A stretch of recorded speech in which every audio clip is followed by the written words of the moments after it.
주님의 오심은 죄로 물든 세상을 향한 하나님의 놀라운 축복인 줄로 믿습니다.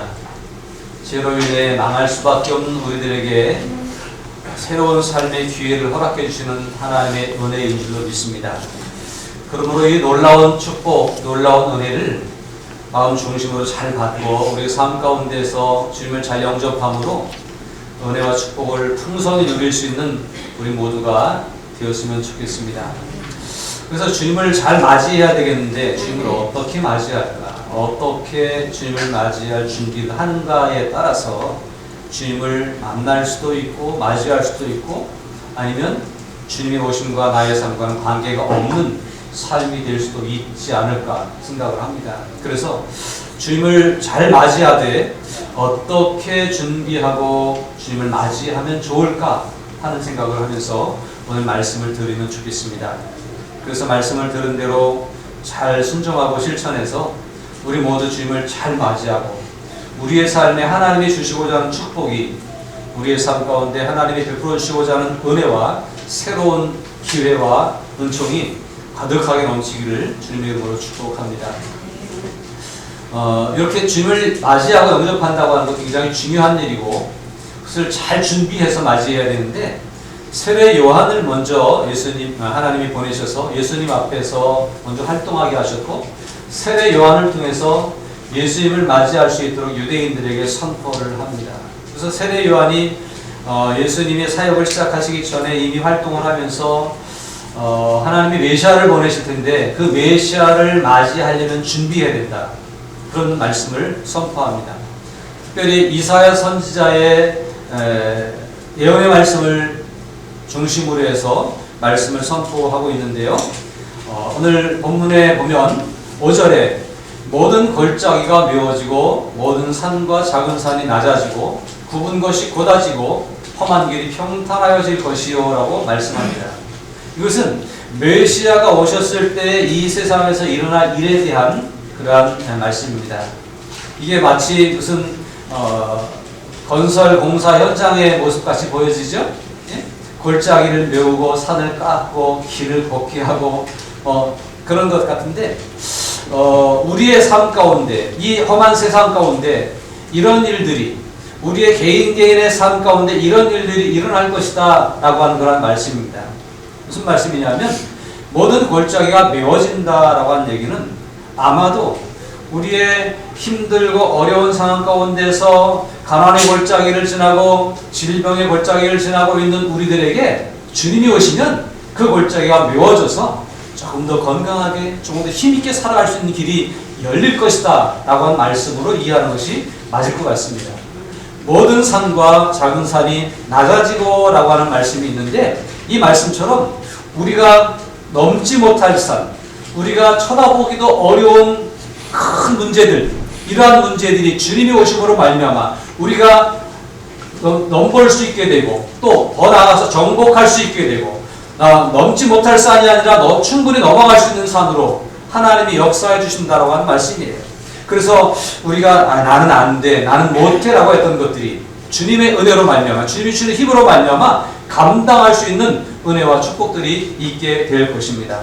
특별히 우리 다음 세대들에게 미래를 바라보면서 주님이 우리 앞에 놓인 높은 산을 낮아지게 하시고 우리를 그 높은 산을 올라갈 수 있는 힘을 주셔서 그것도 별거 아니구나 라고 하는 것을 경험하게 하시기를 주님의 이름으로 축복합니다. 또 굽어진 것이 곧아진다는 말씀이 있습니다. 세상은 얼마나 굽은 일들이 많은지 모릅니다. 정의가 실현되지 않고 있습니다.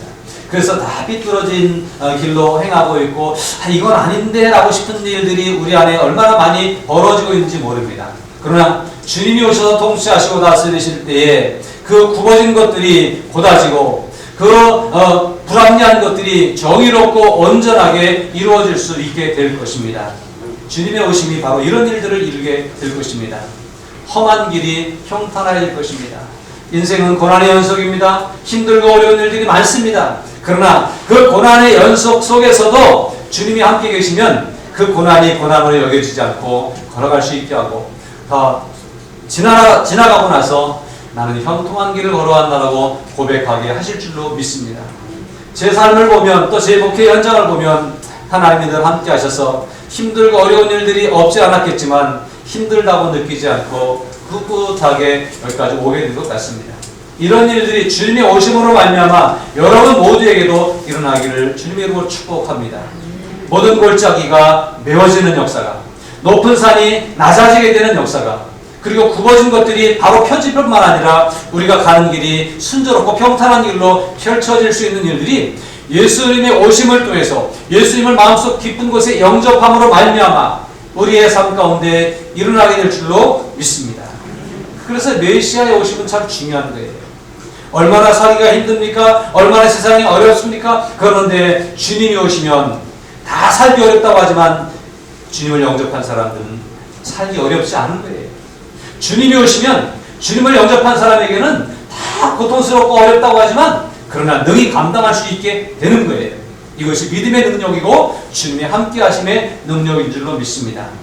이런 아름다운 일들이, 이런 복된 일들이 삶 가운데 이루어지고 펼쳐지기 위해서 주님을 우리가 영접해야 된다는 거죠. 6절에 보니까 모든 육체가 하나님의 구원하심을 볼 것이다 라고 말씀하는데, 이 하나님의 구원하심 속에서 우리에게 놀라운 일들이 은혜로 축복으로 주어질 텐데, 이런 일들을 위해서 우리는 주님을 잘 영접하고 준비해야 돼요. 4절에 보니까 선지자 이사야의 책에 쓴 바 광야에서 외치는 자의 소리가 있어 이르되 너희는 주의 길을 준비하라, 그의 오실 길을 곧게 하라고 말합니다. 주님이 오시면 이런 아름다운 일들이 일어날 텐데, 주님의 구원이 이루어질 것인데, 이런 아름다운 일들이 그냥 이루어지는 것이 아니라 준비한 사람들에게, 그 길을 예비한 사람들에게 주님의 오심을 경험할 수 있고, 또 그런 주님의 오심과 동시에 주어지는 축복을 누릴 수 있게 된다고 하는 사실이에요. 그러므로 준비를 잘하고 주님이 오시는 길을 잘 닦아서 주님이 우리 가운데 무난히 오실 수 있도록 그렇게 준비된 성도로 살아갈 수 있기를 부탁을 드립니다. 어떻게 하면 주님의 오심을 준비할 수 있을까요? 잘 준비하라는 거예요. 주의 길을 준비하라, 그의 오심을 곧게 하라, 그분이 나에게 곧장 쫙 올 수 있도록 길을 열어라, 이렇게 세례 요한은 선포하고 있는데, 어떻게 하면 주님이 우리 가운데 쫙 오실까요? 옆에 사람은 은혜 받았다고 그러는데 나는 은혜 받지 못하고, 옆에 사람들은 하나님 복 받았다고 그러는데 나는 아무런 감흥도 없이 그저 매일매일을 살아가고 있지 않습니까? 혹시 오늘 이 말씀을 보면서 나도 준비를 잘해서 주님의 오심이 누구에게만 오고 어떤 사람에게만 오는 것이 아니라 나에게도 주님의 오심이 임하고 나도 주님을 만나고 나도 주님 안에서 변화된 삶을 살아야겠다 하는 그런 심정으로 오늘 이 말씀을 잘 귀 기울여 들으시길 바랍니다. 주님의 오심을 준비하는 사람에게 주님은 오십니다. 어떻게 준비할까요?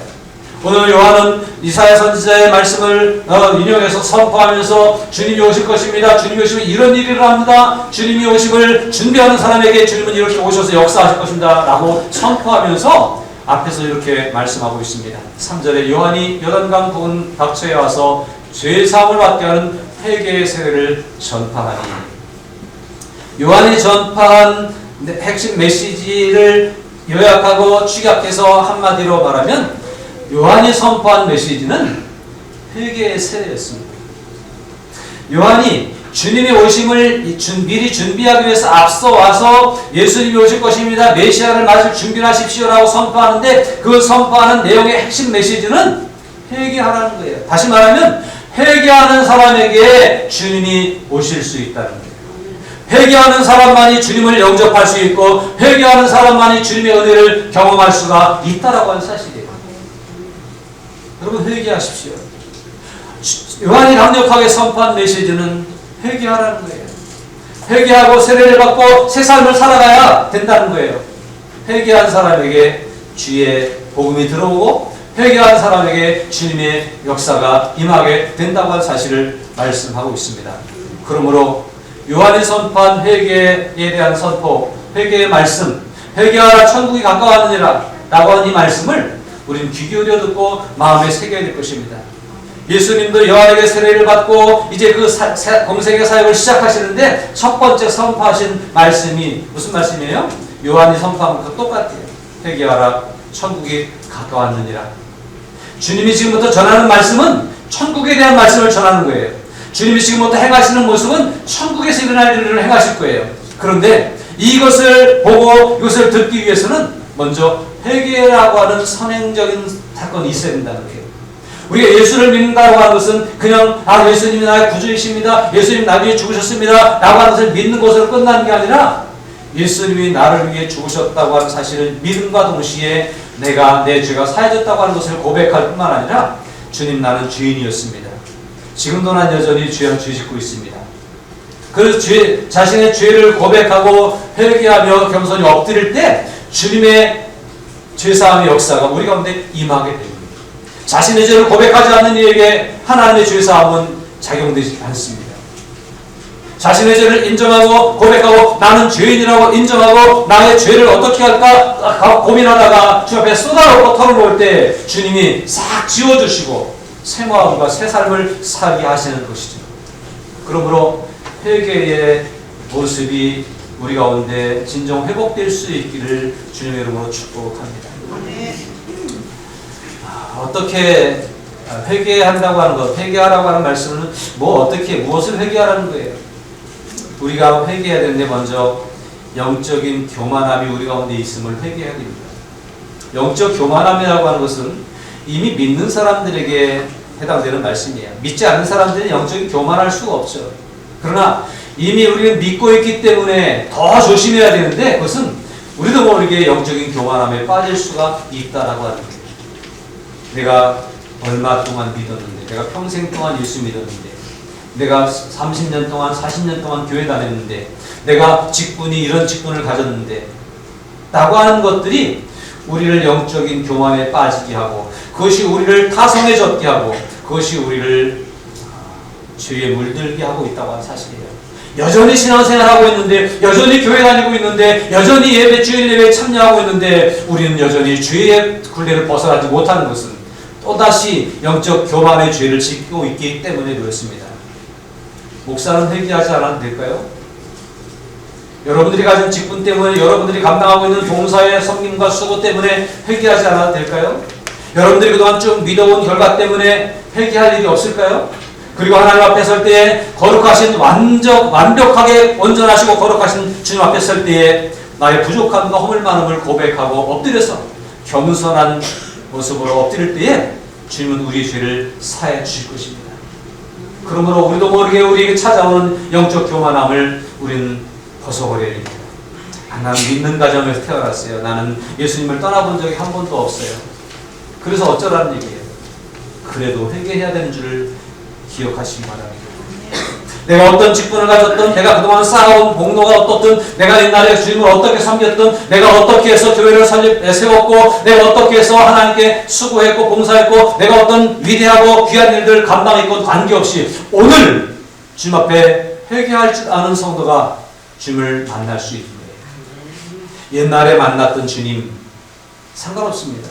오늘 다시 만나지 않으면, 오늘 현장에서 오늘 우리의 삶 가운데 주님을 만나고 주님과 동행하지 않으면 주님이 우리를 찾으러 부르러 오실 때에 옛날에 만났던 주님 그 추억 가지고 우리가 구원받는 게 아니라 오늘 회개하고 오늘 겸손히 엎드려서 주님을 찾고 부를 때에, 주님과 동행할 때에 그 주님의 손을 잡고 천국에 갈 수가 있는 거예요. 옛날 30년 전에 만났던 주님 다시 찾아가지고 빨리 오시라 해서 손 잡고 갈 수 있는 게 아니라 오늘 나와 동행하신 주님의 손을 잡고 우리가 천국에 갈 수 있다고 하는 사실을 기억해야 됩니다.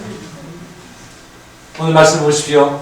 8절입니다. 그러므로 회개에 합당한 열매를 맺고 속으로 아브라함이 우리 조상이라 말하지 말라. 내가 너희에게 이르노니 하나님이 능히 돌들로도 아브라함의 자손을 되게 하시리라. 유대인들은요 이미 하나님을 알고 있었어요. 메시아에 오실 것도 기대하고 있었어요.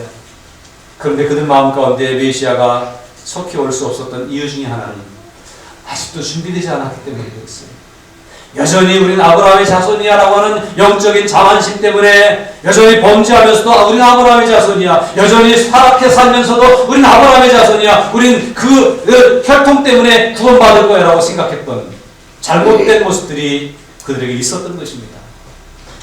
지난주에도 교회 왔고 오늘도 교회 왔고 오늘도 예배 드리고 있고 다음 주에도 예배 드릴 거니까 우리는 구원받을 겁니까? 오늘 철저히 회개하고 내가 주님의 자녀임을 확신하고 그리고 주님을 만나기를 소망하며 간절히 사모할 때 주님은 우리 가운데 오실 것이고 그리고 우리를 만나주시고 우리의 삶을 변화시켜 주실 줄로 믿습니다. 여러분, 우리도 모르게 이런 무지에 빠지는 거예요. 난 교회 계속 다녔으니까 내가 뭐 잘못한 게 있어. 내가 무슨 큰 죄를 졌어. 라고 생각할 수 있어요. 그런데 돌아보면 하나님 말씀을 듣고도 무시해버립니다. 하나님 말씀을 듣고 걸러서 해석했던, 하나님 말씀을 듣고 이건 너무 어려운 거 아니야? 그래서 제쳐놨던 그런 부분들이 우리 가운데 있지 않습니까? 이런 것들 앞에 겸손히 엎드려 회개하고 다시 주님을 만날 수 있는, 우리가 믿기 때문에 다시 한번 영적인 교만에 빠지지 않기를 위해서 겸손히 엎드려 회개하고 주님의 도움을 구할 수 있는 우리들이 되어야 됩니다. 회개해야 된다는 사실이에요. 잠언에 보니까 사람의 행위가 자기 보기에는 모두 깨끗하여도 여호와는 심령을 감찰하시느니라 이렇게 말씀하고 있어요. 한번 생각해 보세요. 내가 크게 잘못한 거 없는 것 같은데 우리가 다 그렇게 살고 있지 않습니까? 하나님의 시각으로 바라보면 하나님이 감찰하시는데 우리 속 심령까지, 저 어두운 곳에 있는 것까지 다 하나님이 보고 있을 때 하나님의 시선에는 걸리는 게 있겠어요, 없겠어요? 내 생각에는 이 정도면 괜찮은 것 같아. 이 정도면 쓸만한 것 같고 이 정도면 잘 사는 것 같아요. 그러나 하나님 보시면 걸리는 게 있을 거 아니에요. 그걸 회개하자고 합니다. 30장에서도 말씀합니다. 스스로 깨끗한 자로 여기면서도 자기의 더러운 것을 씻지 아니하는 무리가 있느니라. 어리석은 사람들에 대한 경고의 말씀이에요. 스스로 깨끗하다고 신앙생활을 열심히 하는데 자기의 더러운 부분을 씻지 않고 열심히 하는 것은 아무런 도움이 아닙니다. 자신의 더러운 부분 하나님 앞에 철저히 회개하고 깨끗이 씻고 거룩함으로 하나님 앞에 무엇을 해야지 그것이 의미 있고 가치 있는 것이죠. 더러움을 그대로 간직하고 있으면서 열심히 이것도 하고 저것도 하고 이름을 내고 그런 것들은 무의미하고 무가치하다고 하는 사실을 우리는 잘 기억해야 할 것입니다.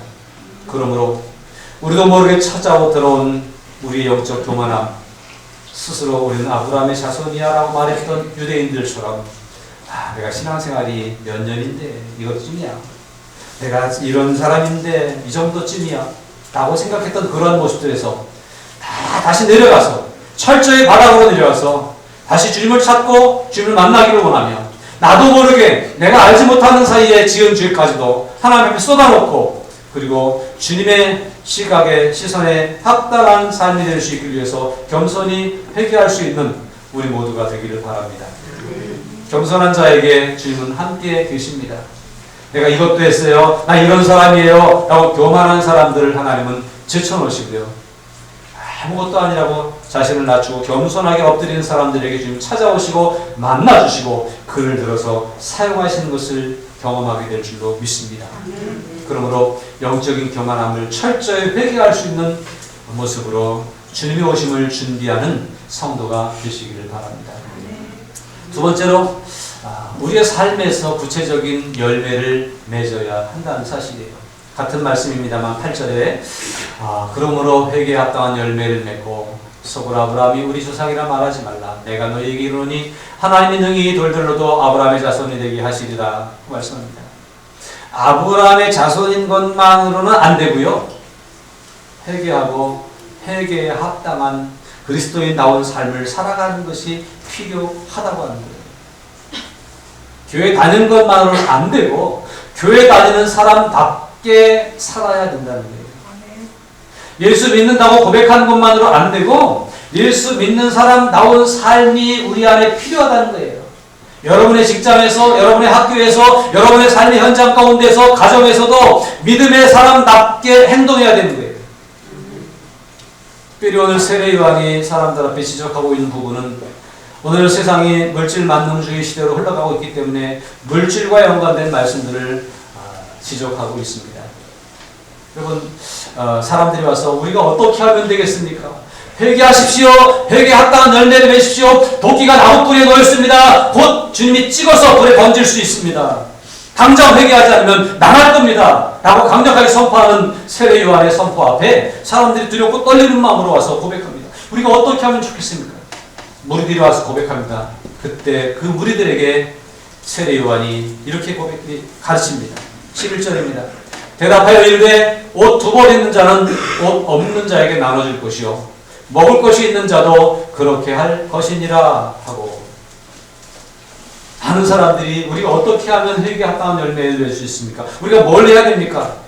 라고 나와서 물어볼 때에 요한이 한 얘기가 이런 얘기예요. 옷 두 벌 있는 자는 옷 없는 자에게 나눠줘. 먹을 것이 있는 자도 그렇게 하라. 이 말씀을 묵상하면서 옷이 10벌 있는 자는 이렇게 얘기하지 않고, 옷이 장롱에서 숨을 못 쉬는 사람은 이렇게 얘기하지 않고, 제가 그렇거든요. 뒤적뒤적해도 입을 게 없어 꺼놓고 옷이 많잖아요 우리가. 그런데 옷 두 벌 있는 자는 이라고 말씀하실 때 이 말을 들으면서 넉넉하기 때문에 남을 도와주는 게 아니라, 내가 쓰고 남기 때문에 남을 도와주는 것이 아니라, 그것이 옷이었던 그것이 음식이었던, 내가 풍족하고 쓰고 남아서 남을 도와주는 게 아니라 내가 오늘 입고 내일 입어야 될 거예요. 근데 오늘 입은 거 내일 또 입더라도, 오늘 먹은 거 내일 또 먹더라도 그것을 없는 중에서, 가난한 중에서도 남에게 나눠줄 수 있는 삶을 살아야 그리스도인다운 삶이다. 그것이 주님을 맞이할 수 있는 준비된 사람이다 라고 말씀하고 있습니다. 우린 예수를 다 믿는 사람들이기 때문에 이미 주님은 우리 가운데 오셨다고 생각하고 살아갈 거예요. 그런데 주님이 우리 가운데 오셨지만, 과거에 오셨지만, 오늘 내게 주님이 오시기 위해서는 오늘 내가 그런 심정으로 가난한 자를 생각하고 나보다 약한 자를 생각하고 그들에게 내 두 개 중에 하나를 나눠줄 수 있을 만큼의 그런 넉넉한 마음으로 베풀고 섬길 수 있는 사람들에게 주님은 그 순간에 찾아오시는 거예요. 봉사를 많이 하고 구제를 많이 하고 남을 섬기기를 많이 하는 사람들을 보면 부자이기도 하지만 꼭 부자여서만은 아니더라고요. 없는 중에도 했더라고요. 오늘 우리들의 삶도요, 내가 쓰고 남는 것 가지고 하려고 하지 않고 내가 좀 덜 쓰고 할 수 있는 그런 마음들이 준비되시기를 바랍니다. 그래서 다른 사람을 생각할 수 있는 마음들이 필요해요. 예수 믿는 사람은 점점 세상은 자기 중심으로 돌아가고 있고 이기주의적인 생각에 가득 찬 세상으로 살아가고 있습니다. 이제는 가족끼리도 따로따로 살림을 하고 부부끼리도 따로 주머니를 차고 살아가는 세상을 우리가 살고 있습니다. 지금 세상이 그렇습니다. 이건 부인할 수 없는 일이에요. 그렇지만 이런 세상 가운데서도 내 것을 더 챙기는 것이 아니라, 내 것을 따지는 것이 아니라, 내 것을 없는 중에서도 부족한 중에서도 쪼개고 나누어서 옆에 있는 사람들에게 베풀 수 있는 너그러운 마음들을 가지고 주님 여기에 역사해 주세요. 주님 여기에 찾아와 주세요. 라고 말할 수 있어야 되는 거죠. 우리 넉넉할 때를 기다리다가 일평생 넉넉함을 경험하지 못하는 경우들이 있습니다. 그러나 넉넉하지 않은 중에서도 이것을 행하고 실천하다 보면 주님이 넉넉하게 하시는 은혜를 경험하게 됩니다. 없는 자에게 나눠주라고 하는 이 말씀을 잘 기억하고, 나는 과연 나만을 위해 살고 있지 않은가? 나는 과연 내 삶 속에서 충분히 남을 위한 삶도 살고 있는가? 한번 고민해보고 돌아볼 수 있길 바랍니다. 그래서 더 많은 부분을 남을 위해서 쓸 수 있는 여유가 우리의 삶 가운데 있기를 주님의 이름으로 부탁을 드립니다. 옆에 있던 세리들이 세례 요한에게 와서 묻습니다. 세리들은 당시에 유대인들에게 손가락질을 받았어요. 저 사람들은 유대인이면서 로마의 앞잡이야. 유대인들의 세금을 받아갖고 로마에 바치고 자기들은 뒷주머니 차고 떵떵거리고 살고 사람도 아니야. 그래서 막 비난받던 사람들이에요. 그런데 그렇게 살던 사람인데 세례 요한의 선포를 듣고 도끼가 나무 뿌리에 놓였다고 당장 찍어 불에 던져질 것이라고 하는 소리 듣고 그게 자기들에게 주어진 말씀인 줄로 깨달았어요. 야, 내가 이렇게 살다가는 찍혀 불에 던져지게 되겠구나. 그래서 세례 요한에게 우리는 어떻게 하면 좋을까요? 라고 묻습니다. 그랬더니 세례 요한이 13절에서 이르되 부과된 것 외에는 거두지 말라 라고 말씀을 합니다. 세리들이 당시 욕을 먹었던 또 다른 중요한 이유는요, 정부에서 거두라고 하는 것 뿐만 아니라 플러스 알파를 더 부과시켜서 정부에다가 10개를 바치면 되는데 11개를 부과시켜가지고 11개를 받아서 한 개는 내 주머니에 넣었던 거예요. 그래서 세리들은 부자였어요. 예수님을 만난 삭개오가 예수님에게 고백을 하는데요. 내가 그동안 그렇게 남의 것을 등쳐먹고 주머니에 착복했던 것들을 잘라서 나눠주겠습니다. 세리들은 당시에 그것이 당연한 것으로 생각했어요. 우리나라도 옛날에 세금 공무원들이 그랬다는 얘기가 있는데 제가 확인 안 해봤습니다. 지금은 그런 시대는 아니죠. 그런데요, 그렇게 해서 자기 주머니를 채웠고 자기 부를 축적했던데요. 이제 나중에 뒤로 물러났을 때 넉넉하게 살고자 하는 그런 마음을 가지고 미리 다음을 준비하는 모습이었는지 모르겠죠. 그런데 세상적으로 볼 땐 굉장히 지혜롭고 정말로 자기의 뒷일을 잘 준비하는 사람이라고 생각했는지 모르지만 하나님 보실 땐 그렇지 않았습니다. 그래서 세례 요한의 책망을 받을 때 찔렸고 찔림을 받은 세리들이 요한 앞에 고백했더니 부가 된 것 외에는 거두지 말라 라고 말합니다. 아마 여기에 물어봤고 이런 대답을 받았던 사람들은 앞으로 삭개오처럼 그렇게 살았겠죠? 오늘 우리들에게도 그런 삶이 필요합니다. 부가 된 것 외에 더 거두는 것은 나중을 후일을 생각해서 내가 나중에 노후에 편안하게 살기를 생각해서 준비하고 채워놓는 거겠죠. 지금 우리들의 관심사는 뭡니까? 우리 학생들은 아마 그렇지 않을지 모르겠습니다만 중년쯤 되면 노년에 내가 뭘 먹고 살아야 되나, 연금을 얼마나 준비했지, 내가 땅을 얼마큼 사놨지, 집은 있나, 이런 것들을 고민하게 될 거예요. 그래서 그것들을 준비를 해야 됩니다. 사실은. 그렇지만 우리는 그런 것들을 준비하고 있는데 우리 주변에 어떤 사람들에게는 오늘 먹을 양식이 없는 사람들이 있는데 거기는 생각하지 않고 내 것만 준비하는데 급급했던 인생은 아니었는가를 한번 생각해 보자는 거예요. 우리가 얼만큼 노후를 위해서 얼만큼을 준비해야지 다 됐다 이제는 그만해도 돼 이제 남을 위해 살아야지 이런 생각을 할 수 있을까요? 아마 불가능할 겁니다. 그러나 그것을 준비하면서도 여전히 우리 주변에서 훗날에 10년 후에 20년 후에 먹고 살 것일 문제가 아니라 오늘 먹을 내일 먹을 한 끼의 끼니가 없는 사람들이 우리 주변에 많이 있다고 하는 사실을 늘 기억하고 살았으면 좋겠어요. 여러분 노후를 준비하십시오. 미래를 대비하십시오. 그러나 거기에만 몰입하지 말고 주위를 살피십시오. 후일을 조금 덜 준비하더라도 오늘 주변을 살피면서 우리가 신경을 쓰는 일들이 주님을 맞이할 수 있는 준비입니다. 주님은 어려운 사람들을 통해서 또 어렵고 힘들고 고달픈 삶의 현장을 통해서 우리에게 찾아오실 수 있습니다. 그곳에서 주님을 만날 수 있으면 좋겠어요. 목마른 자, 배고픈 자, 옥에 갇힌 자, 병든 자를 통해서 주님은 우리에게 찾아오십니다. 그들과 함께할 때 우리는 주님과 함께 하는 거예요. 그런 삶을 살라고 세리들에게 권면합니다. 옆에 있던 구인들이 자기들도 큰일 난 것 같아요. 그동안 옛날에 군인들이 되게 힘이 좋았습니다. 예수님이 십자가를 지고 가다 자꾸 쓰러지니까 빨리 이거 일은 끝내야 되겠고 그러니까 자꾸 쓰러지면 시간 걸리고 자기들이 고달프니까 지나가던 구련의 시몬을 잡아다가 이거 지고 가. 창을 들이대고 위협해가지고 지고 빨리 지나가게 했어요. 그렇게 군인들이 힘이 셌습니다. 그런 일들을 많이 했습니다. 그런데 세례 요한이 선포한 선포의 말씀을 듣고 그동안 우리가 폭력을 휘두르고 그동안 우리가 창칼을 들고 막 허악하게 행동했던 것들이 도끼에 찍혀서 불에 던져질 일이라고 하는 사실을 깨달았겠죠. 그래서 어떻게 하면 좋겠습니까? 라고 질문합니다. 그랬더니 14절에서 이르되 사람에게서 강탈하지 말며 거짓으로 고발하지 말고 받는 금료를 족한 줄로 알라 라고 말합니다. 창을 가지고 있기 때문에 칼을 가지고 있기 때문에 위협적으로 군인의 신분으로 사람들을 강탈하거나 또 사람들을 거짓으로 고발해서 막 손해를 끼치고 자기 마음대로 행동했던 모습들을 거두고 뿐만 아니라 그들이 그렇게 막 해서 남들에게 뇌물을 받으려고 했고 남들에게 빼앗아서 자기 주머니를 채우려고 했었는데 그러지 말고 너희들은 나라에서 받는 급료가 있지 않냐.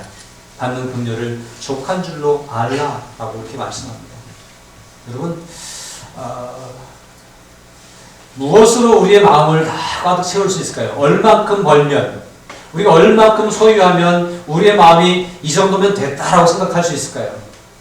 여러분 어떻습니까? 이 정도면 됐다라고 생각하고 계십니까? 그렇다면 주님이 오신 거예요. 그런데 조금만 더, 통장 하나만 더 만들고 땅 한 덩어리만 더 사고 이런 생각을 하고 살고 있다면 아직 주님이 안 오신 거예요. 오늘 내 삶의 현장에 물론 남들처럼 비싼 음식 못 먹지만, 남들처럼 고급 옷 입지 못하지만, 남들처럼 크고 좋은 넓은 화려한 집에 살지 못하지만, 시골에 살고 있지만 내 옆에 주님이 계시기 때문에 이 정도면 됐지 뭐 라고 생각할 수 있는 마음들이 우리 안에 있으면 좋겠습니다. 오늘 우리가 누리는 삶의 현장을 주님 때문에 만족하다고 생각하고 살아갈 수 있길 바랍니다. 우리 안에도 어떤 사람은 넓은 집에 사는 사람이 있고 어떤 사람은 좁은 집에 사는 사람이 있어요. 어떤 사람은 통장이 여러 개 있는 사람이 있고 어떤 사람은 없는 사람이 있어요. 그러나 주님 때문에 행복한 것이지 그것 때문에 행복한 것이 아니라고 하는 사실 알고 주님 때문에 만족한 삶을 살아갈 수 있길 바랍니다. 주님이 계시면 콩 한 쪽 가지고도 살 수 있어요. 주님이 안 계시면 아무리 좋은 걸 먹어도 만족하지 않아요. 그러나 주님 계시기 때문에 조금 가난해도 조금 연약해도 우리는 만족할 수 있습니다. 이런 만족할 줄 아는 은혜가 우리 가운데 임하였으면 좋겠습니다. 여러분 욕심 부리지 마십시오.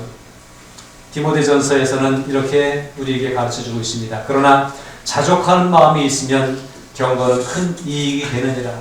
우리가 세상에 아무것도 가지고 온 것이 없음에 또한 아무것도 가지고 가지 못하리니 우리가 먹을 것과 입을 것이 있은즉 족한 줄로 알 것이니라. 오늘 아침 먹을 게 없어서 굶지 않았다면 만족하시기 바랍니다. 오늘 날씨가 쌀쌀해도 좀 철진한 것이지만 또 유행에 떨어진 것이지만 끼어입고 나올 수 있는 외투가 있었다면 만족하시기 바랍니다. 이게 행복한 거예요. 저도 제가 지금 주일날 입고 나온 코트가 10년도 넘은 코트예요. 그래도요 바람 잘 납니다. 괜찮아요. 그렇게 살아도 충분히 감사하며 살 수 있습니다. 오늘 아침에 묵상한 전도서의 말씀 보니까 지혜자는 얼굴이 환하다 그러는데 여러분 얼굴이 환했으면 좋겠습니다.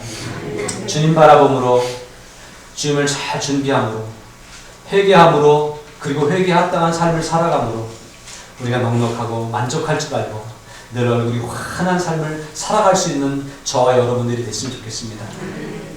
부족하다고 느끼는 사람은 늘 짜증나요. 늘 힘들어요. 늘 불편해요.